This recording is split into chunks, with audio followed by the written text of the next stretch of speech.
good afternoon. Welcome back to listening to the Pride and Prejudice. Today, as continuing from yesterday, I'm going to read a chapter 2 of the book written by Jane Austen, either in 18th or 19th century. Please do enjoy. Chapter 2. Mr. Bennet was among the earliest of those who waited on Mr. Bingley. He had always intended to visit him, though to the last always assuring his wife that he should not go. Until the evening after the visit was paid, she had no knowledge of it. It was then disclosed in the following manner. Observing his second daughter employed in trimming her hat, he suddenly addressed her with, "I hope Mr. Bingley will like it, Lizzie." "We are not in a way to know what Mr. Bingley likes," said her mother resentfully, "since we are not to visit."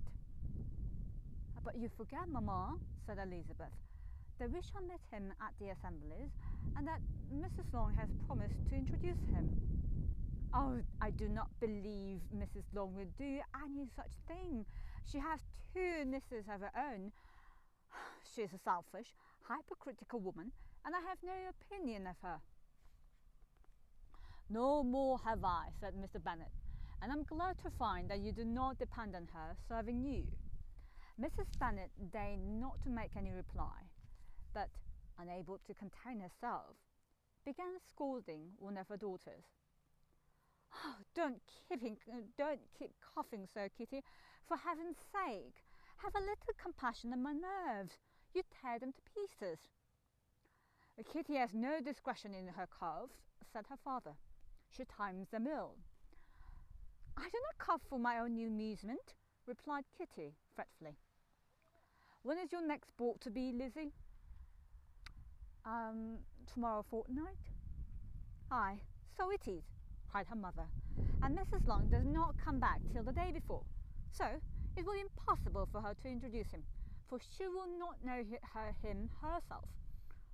"Then, my dear, you may have the advantage of your friend, and introduce Mr. Bingley to her." "Impossible, Mr. Bennet, impossible, when I'm not acquainted with him myself. How can you be so teasing?" "I honour your circumspection. A fortnight's acquaintance is certainly very little.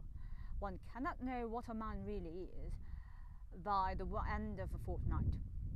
But if we do not venture, somebody else will, and after all, Mrs. Long and her nieces must stand their chance, and therefore, as she will think of it an act of kindness, if you decline the office, I will take it on myself."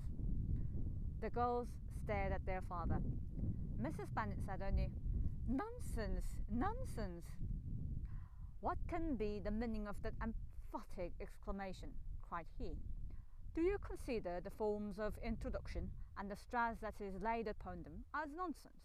I cannot quite agree with you there. What say you, Mary? For you are a young lady of deep reflection, I know, and read great books and make extracts." Mary wished to say something very sensible, but knew not how. While Mary is adjusting her ideas, he continued, "Let us return to Mr. Bingley."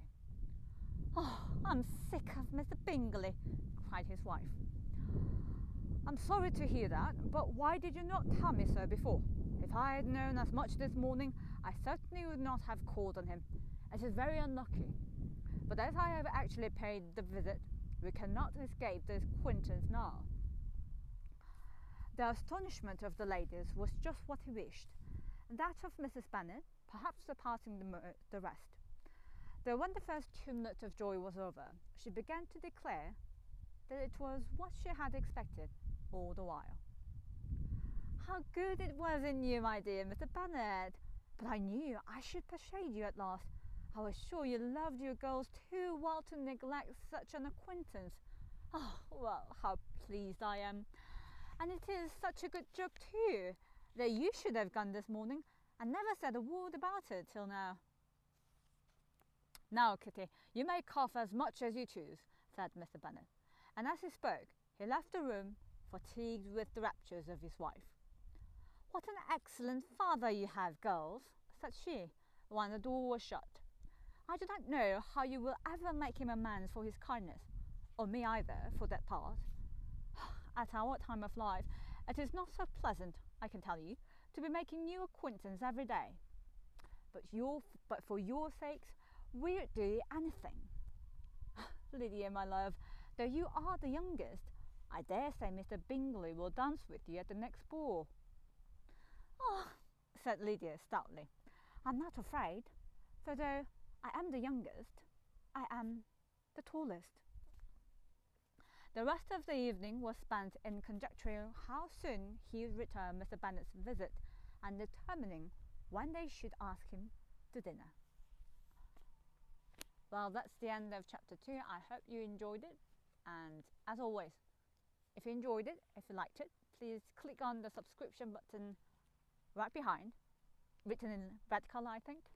And also, if you have any comments, remarks, or questions you would like to make, please feel free to do so. Have a nice day, and bye-bye. Until next time. Bye-bye.